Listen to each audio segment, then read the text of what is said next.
So merong isang taong nagalit sa akin kasi sa I think isang video ko dati, meron akong mga pinagbabanggit ng mga running jargons or mga terms na hindi niya naiintindihan. Siguro beginner runner siya or gusto niyang mag-running pero yun nga, may mga bagay-bagay siyang hindi naiintindihan, mga terms na hindi naiintindihan na ginagamit nating tumatakbo na. So ito, ibabahagi ko lang mga iilang terms lang naman to. I'm sure marami pang iba dyan kung gusto nyong ibahagi yung mga terms na iba dyan.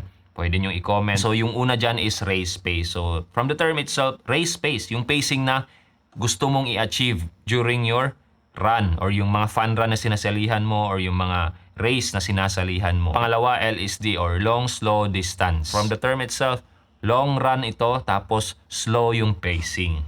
So mabagal na pacing lang yung ginagawa nyo dito. Pangatlo is split. Tumutukoy yan sa oras na ginugol mo sa isang segment ng takbo mo. For example, 1 kilometro. Kilometer splits mo. Ilan yung kilometer splits mo?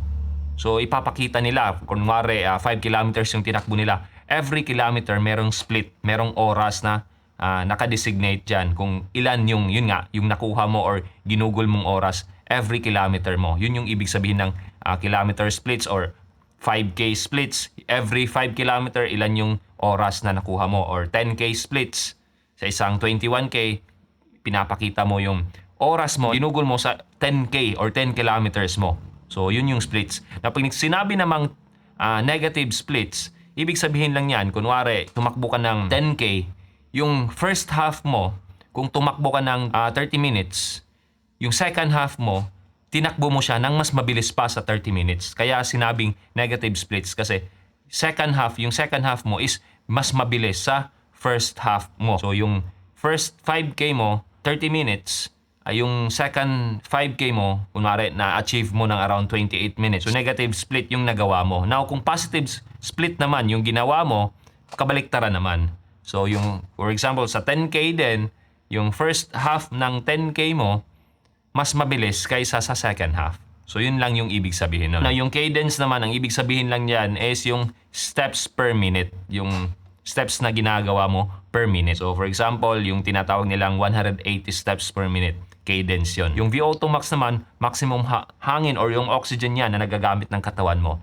Indicator of fitness yan. Now yung zone 2 naman is bahagi yan ng tinatawag nating heart rate zones. Zone 1, 2, 3, 4, 5. Yung zone 2 is easy aerobic zone. Kung saan nabibuild natin yung aerobic base natin, yung aerobic capacity natin, yung endurance natin para masustain yung ating pagtakbo. Kumbaga, majority ng training na ginagawa ko is zone 2 lang para magkaroon ng pundasyon. Yun yung pinaka-pundasyon kasi para sa ating pagtakbo. Now, yung term naman na taper, ito yung ginagawa mong pagbaba or binababaan mo yung mileage mo siguro mga 2 weeks or 1 week before the race para maging presko or makarecover yung paa mo, katawan mo para sa actual race. PB or PR.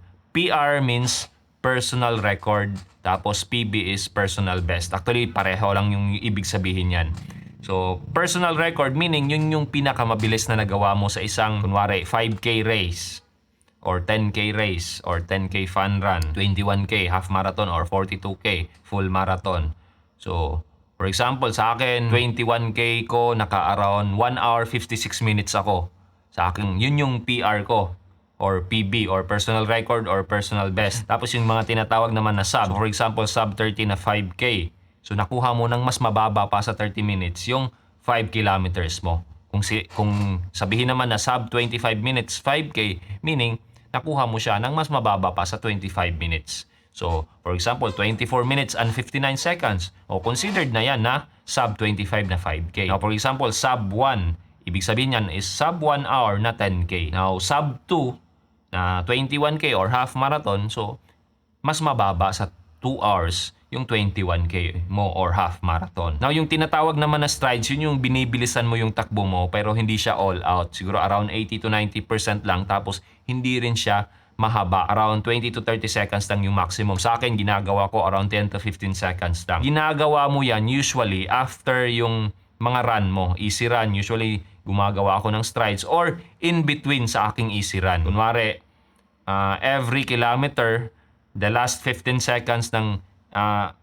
kilometro, ginagawa ko, binibilisan ko ng konti. So, controlled pa rin yung pacing ko. Yun yung strides. Para at least matrain yung katawan ko kung paano ba magmabilis. Yun yung strides na tinatawag. Now, itong panghuli, shake out run, ito yung light jog na ginagawa the day prior sa isang race.